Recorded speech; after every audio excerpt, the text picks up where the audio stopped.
Today we'd like to continue to talk about option. Last time we mentioned that option could be traded in the over-the-counter market, could also be traded in an exchange, and the most active stock option exchange is the Philadelphia Stock Exchange.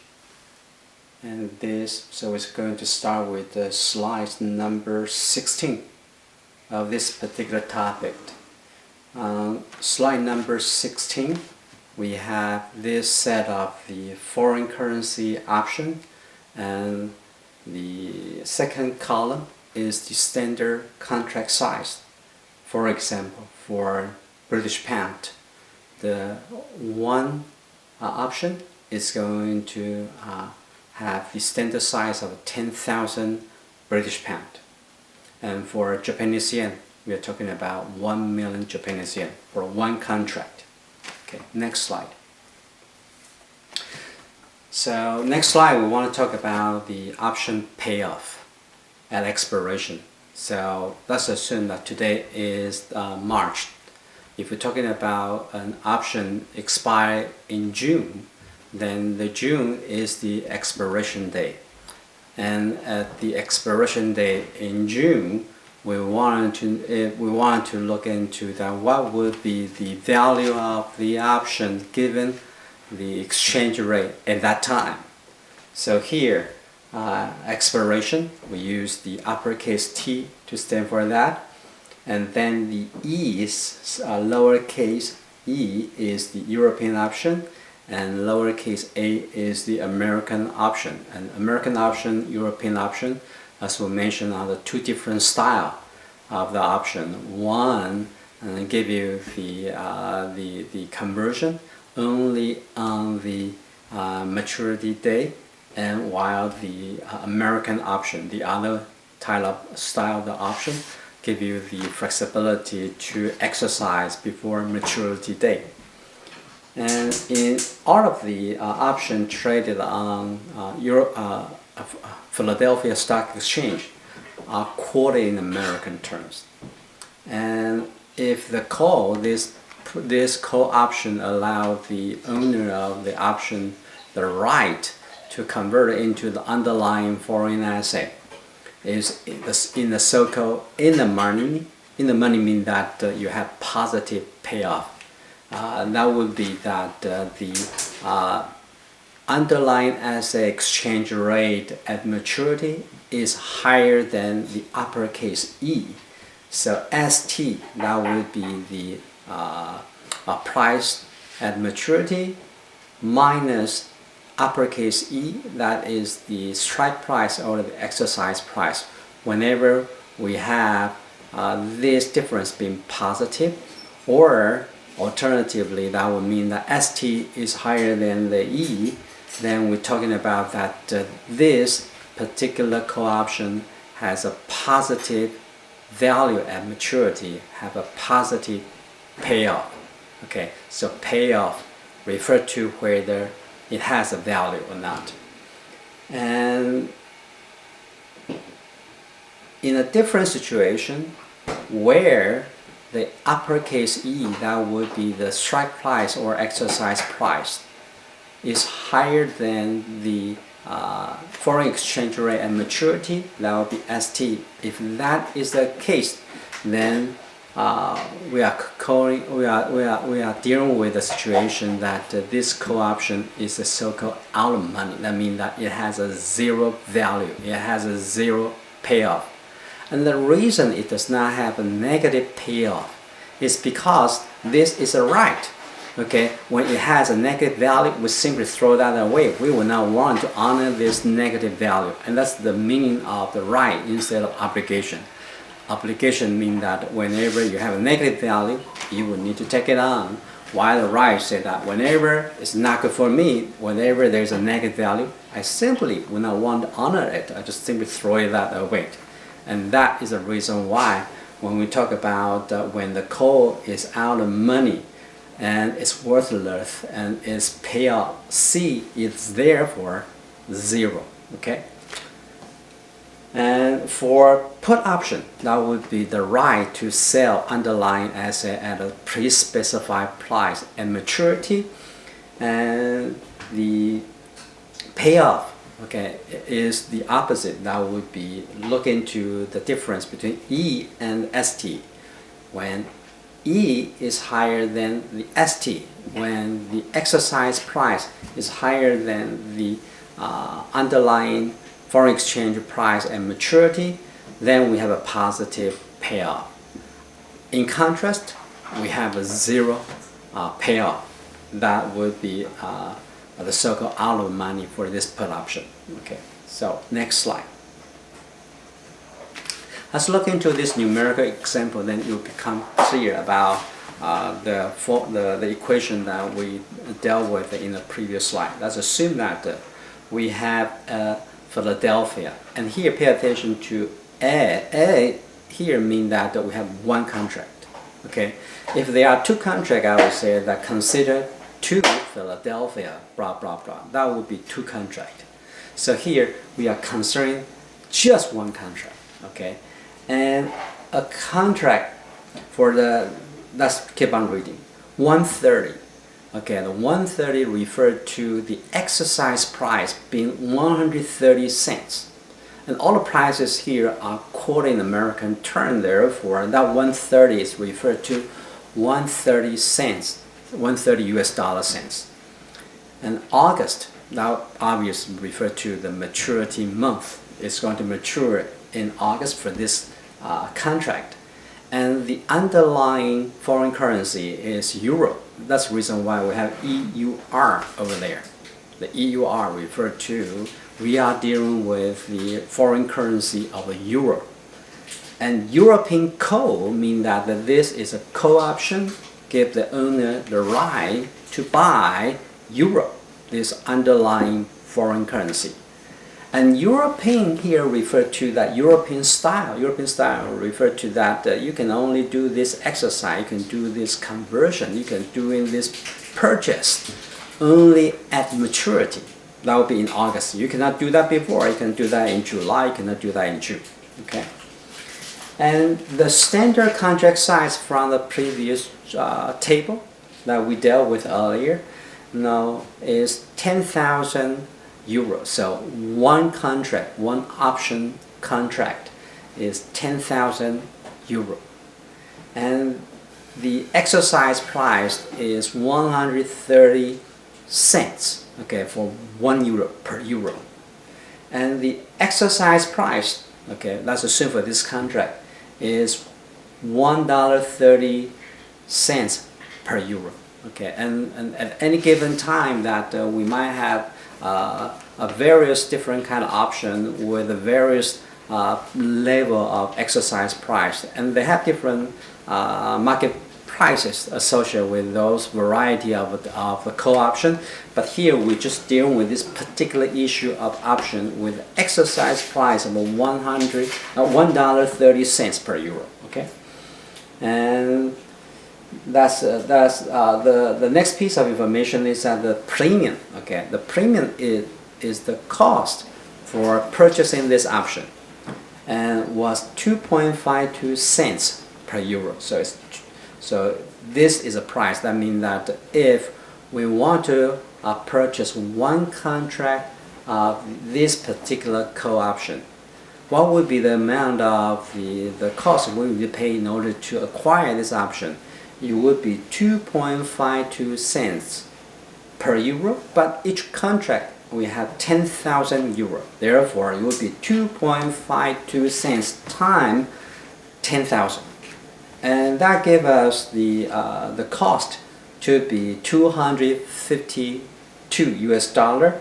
That would be on the fourth bullet point there. On the fourth bullet point of this particular slide, you say that the call cost the investor 10,000 times 0.0252 equal to $252, and that is the cost of the purchasing this particular call option.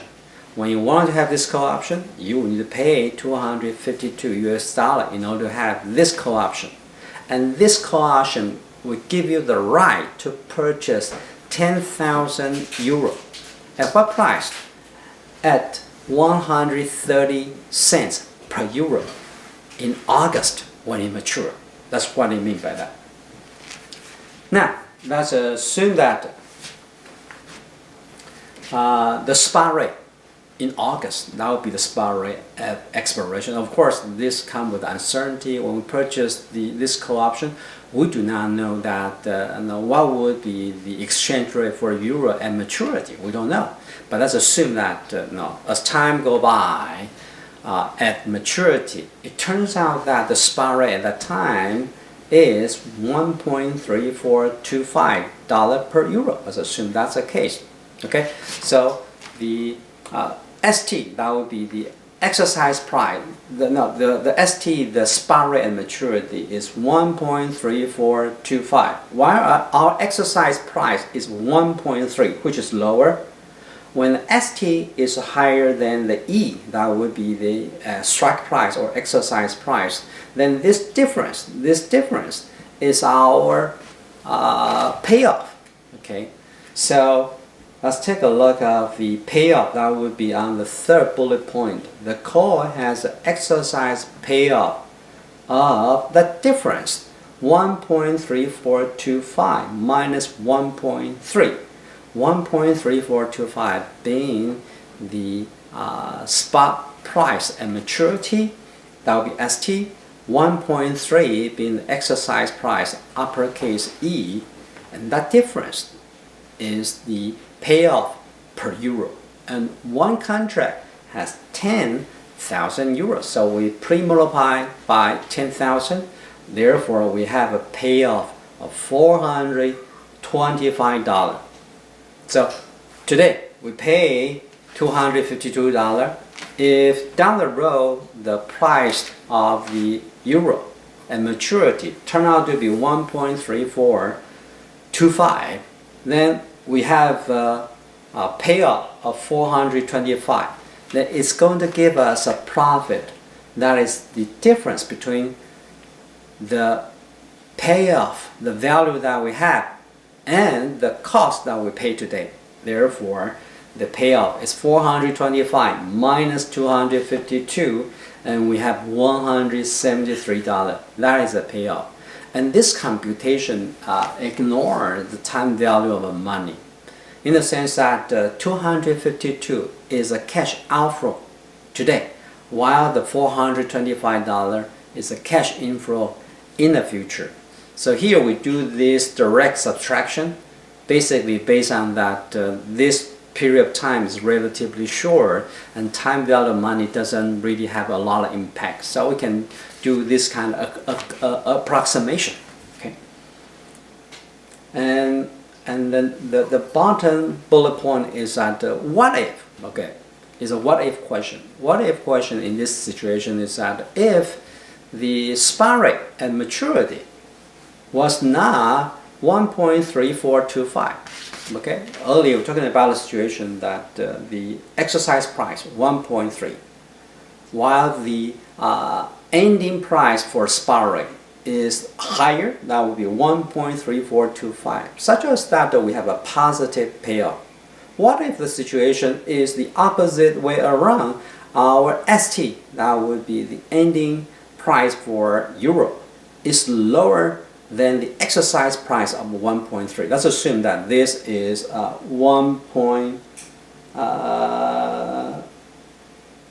let's assume that it's just 1.3. Okay, here, and when it's 1.3, it means that we do not have any kind of payoff. And if the exercise price is 1.3, and if the ending ST, okay, is 1.2. then our rational decision is simply throw this away, okay, and we are not going to exercise this particular call option, okay, and so that would not give us any kind of positive payoff. Then the profit or the loss is going to be $252 that we pay today, because regardless what happened to maturity, okay, the $252 is something we will need to pay in order to have this option. So regardless whether we have a positive or negative payoff, we have already put into $252. That's the reason why we have a loss. We have a negative profit of $252 when we throw this call option away. Okay, so this is the example. Next slide. This is a quotation from Wall Street Journal about the stock quotation traded in Philadelphia Stock Exchange. Let's pay attention to the bottom half. That would be the euro, okay, for the euro option. And the first number under the euro title, 10,000, that is the contract size. We're talking about 10,000 euro for one contract. And then it followed by cents per unit. I mean, all of those numbers are cents per euro. For example, let's look at the first contract, 129 June 2.29.36. Okay, this means that we are talking about 129 the exercise price. Okay, allow you to deal with this particular contract at $1.29 per euro. And June referred to this is a maturity month. And we have the call, we have the put prices. Those are the premium. If it's a call option, allow us to purchase at $1.29, then we will need to pay 2.29 cents per euro. Okay, so that 2.29 up 2.29 cents for each euro. And because a contract is 10,000, therefore for one contract of a call option, we will need to pay $229 US. On the other hand, if we're talking about a put option gives you the right to sell, then that put option is going to have the premium of 0.36 cents per euro. And one contract of the call option, okay, it's going to have 10,000 euro. This particular size, so 10,000 times 0.36 cents. So we're talking about that the price will be $36 US for one contract of the put option. So that's how we read that. And there's a number 130.92. That is the most recent spot rate. So the current spot rate is 130.92 cents per euro. Okay, next slide. And here we have the profit profile for the call option. And earlier we were talking about the situation of you spending money. That would be the premium that you pay to acquire a call option. And call option allow you to buy the underlying foreign currency at a pre-specified prices. That would be exercise price at one particular maturity, future date from today. And in that particular situation, what we have found is that when ST, that would be the expiration spot rate. If it's higher than the exercise price, then we have profit. And also this gap, if it's become higher and higher, then we have a greater and greater profit. So here we're talking about a 45 degree. That's a red line. Toward the right hand side of the red line, when we long a call, that means that the purchase a call, when the ST become higher and higher, more toward the right of the chart, as you can see that red line keep on going up, that would be our payoff, our profit. In this case, that is a profit become higher and higher. On the other hand, if the ST, okay, ST is the same of the exercise price, or is even lower than the exercise price, then we do not have any incentive to exercise this option. we just strictly throw that away, then we are going to incur a loss. That amount of loss is the amount of the cost of premium that we pay for this option today. Okay, and that is going to be a fixed amount regardless of how low that ending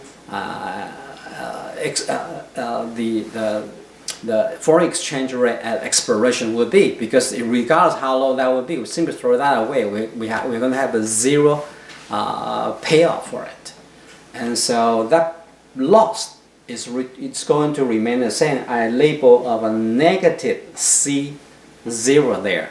The negative C0 refers to the amount of cost that we pay today, and that dollar amount is fixed today, because that's how much we need to pay to acquire this particular call option, and that amount is regardless of what kind of thing happened down the road. So we have this banded straight line. We have a banded straight line for that red color that representing the gain or the loss of the owning this particular call option, and the yellow line is the mirror image of the red line, red banded line, in the sense that these two lines, okay, any point of any particular prices for the foreign exchange rate expiration, they all sum up to be zero. They just a mirror image, and the reason is that for any option we are talking about a zero-sum game.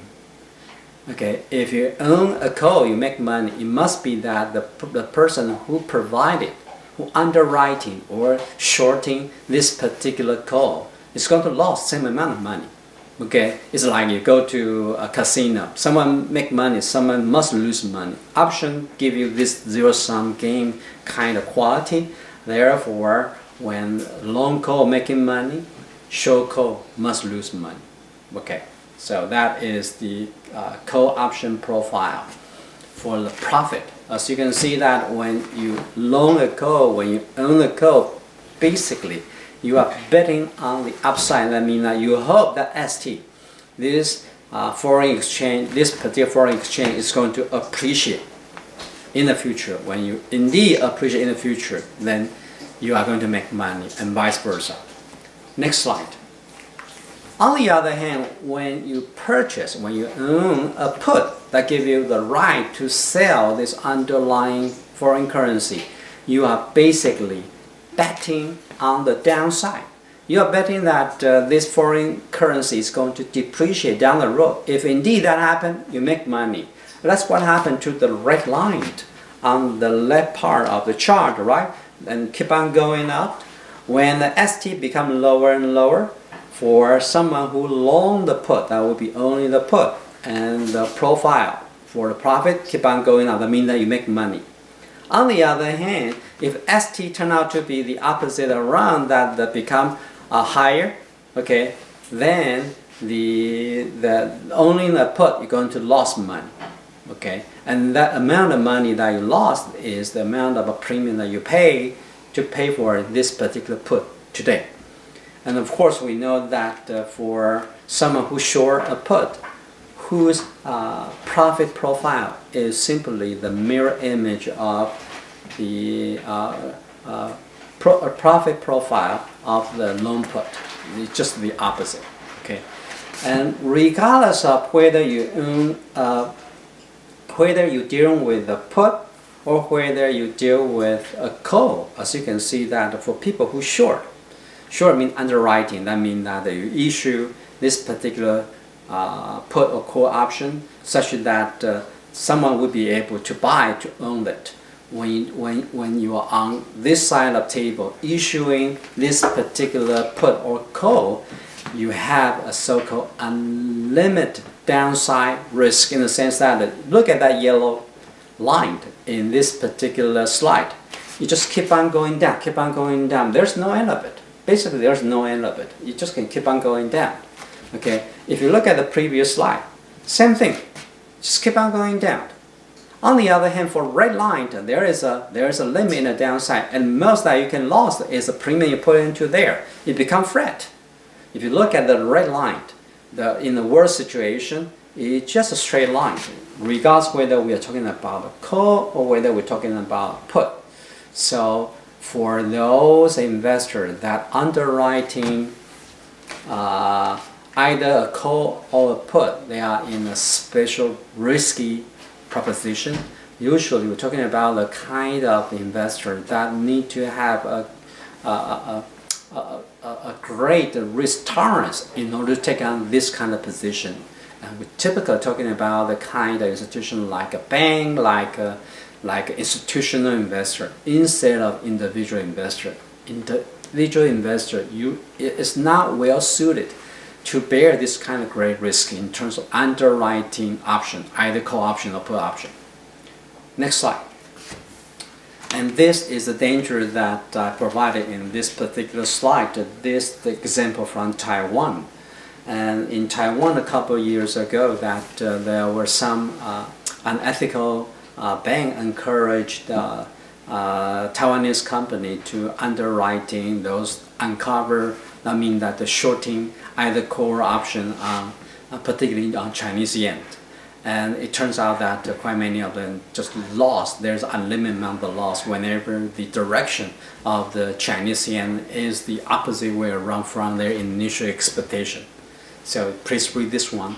This is the danger that when you issue taking on a short position, either in call or a put, that a great risk might emerge if the outcome about this particular foreign currency it does not consistent with your initial expectation.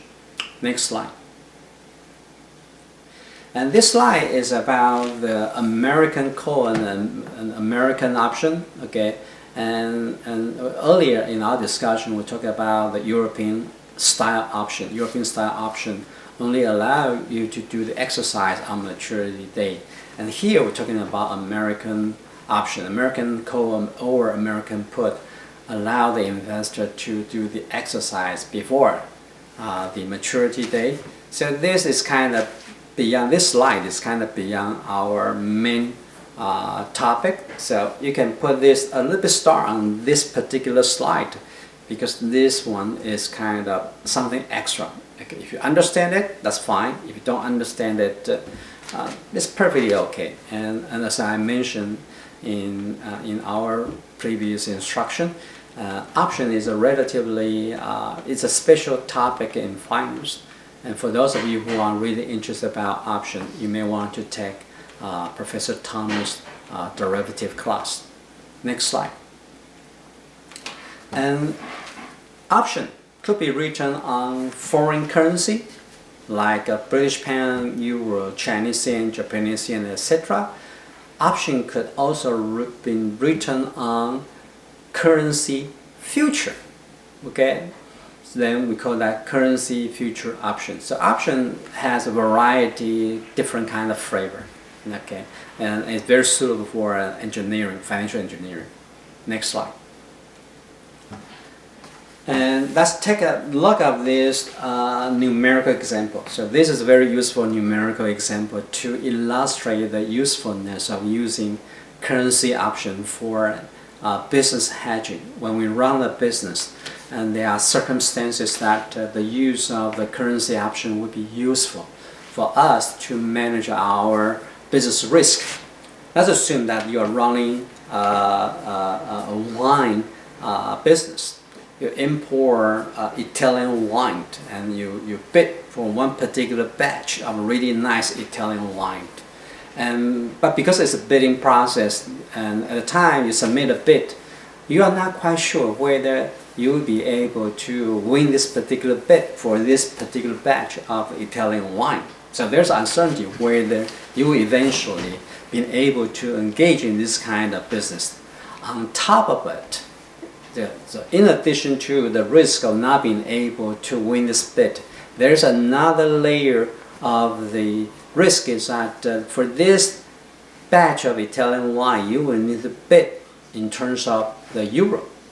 Okay, and you are going to pay US dollar because you are running American business, and then you need to turn that into euro and then pay for that. And during this uncertain period about whether you'll be able to win this batch of the wine, okay, the foreign currency market, keep on going on. That you don't know exactly what amount of US dollar you need to pay eventually. So we are talking about foreign exchange risk for this particular business.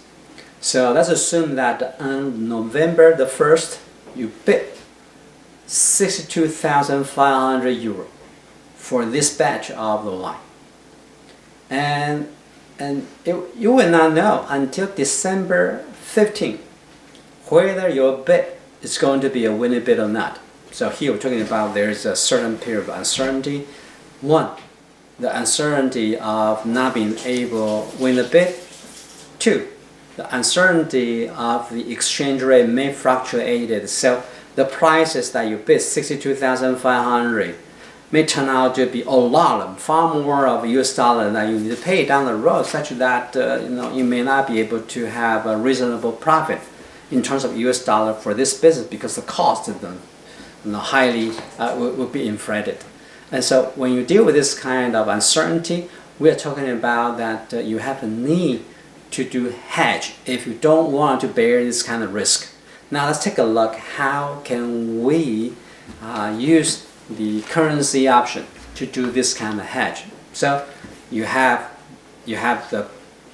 there is a possibility you will need to pay 62,500 euro. So now you want to you want to hedge this 62,500 euro exposure with a predetermined US dollar amount, okay, that you know for sure today. And this process is so-called hedging. And one way to do that, okay, is to purchase a Euro call option. And Euro call option allow you to pay a pre-specified amount of US dollar for a pre-specified amount of euro. In this case, that is 62,500 euro.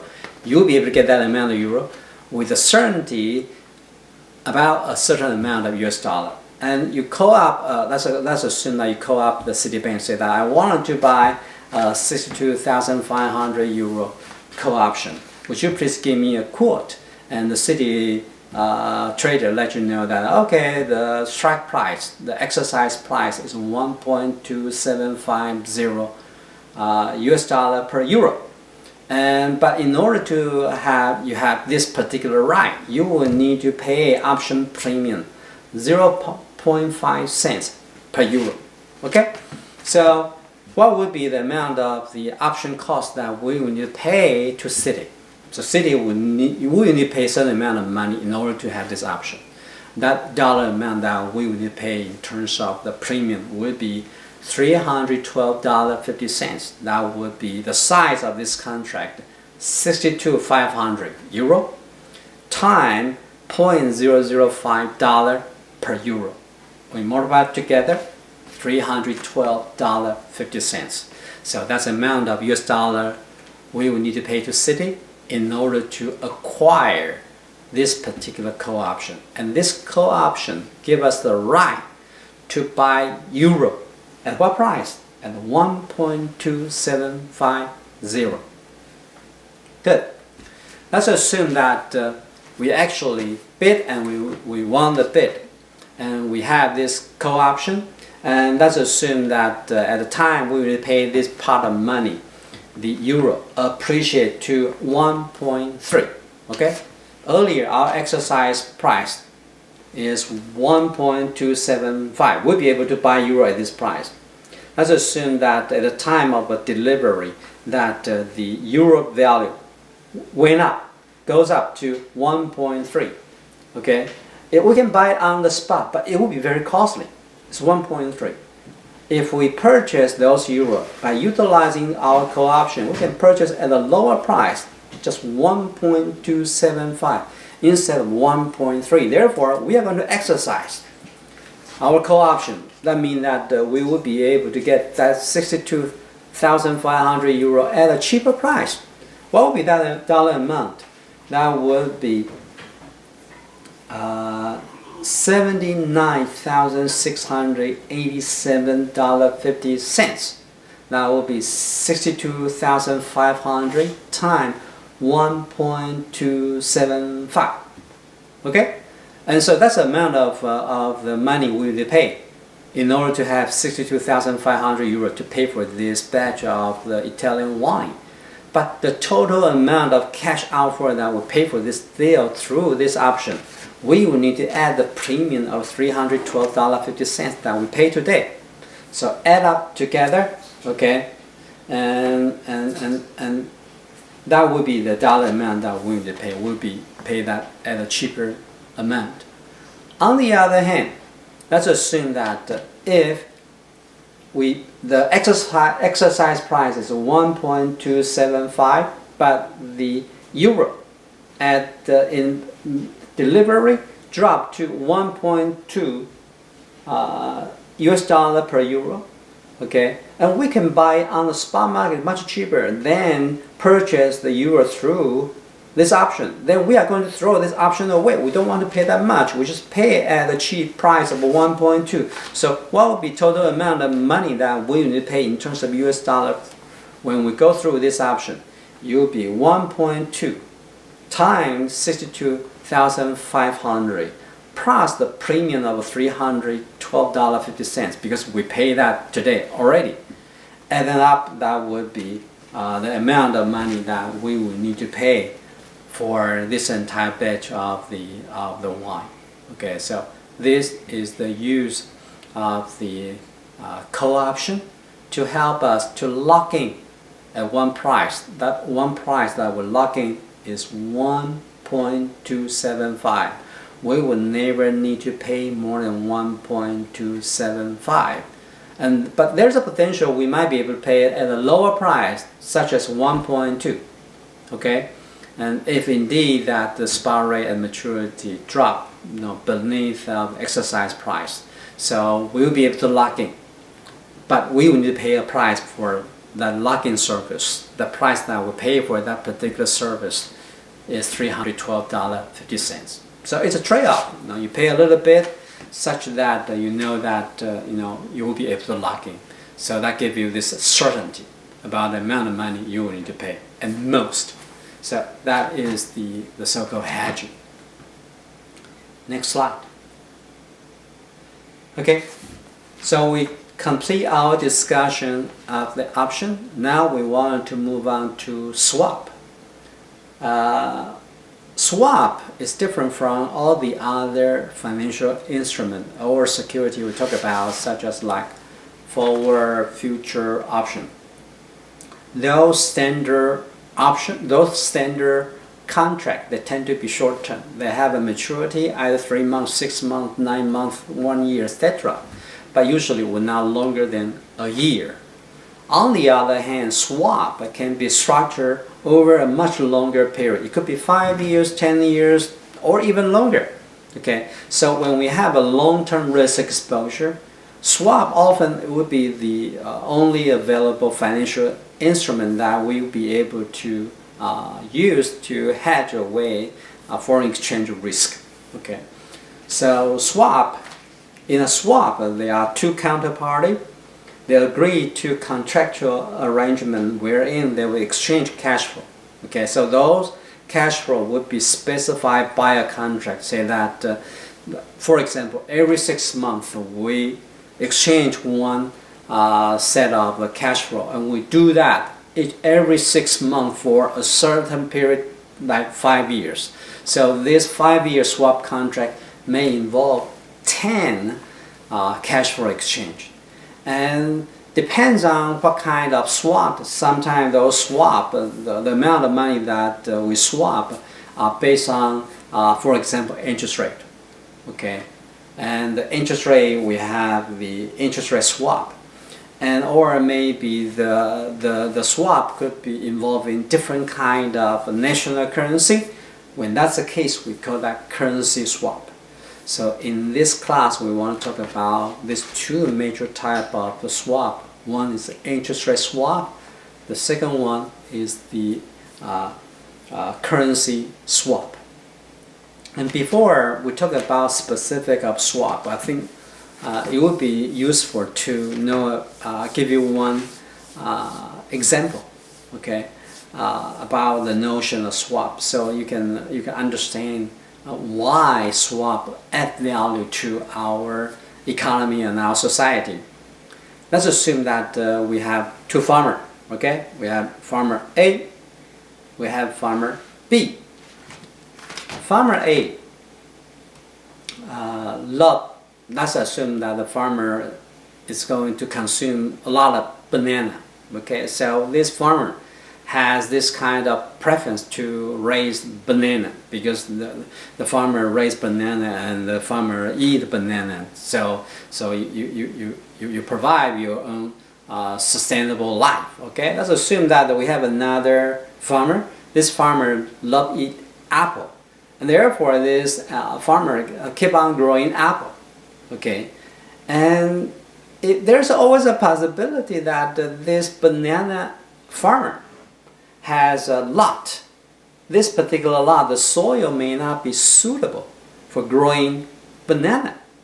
Therefore, the productivity of growing banana is not that great. Let's assume that this farmer would be over 1 year would be able to grow, say, a total of 4 banana. Okay, 4 banana, and then this farmer eat this 4 banana to sustain his life.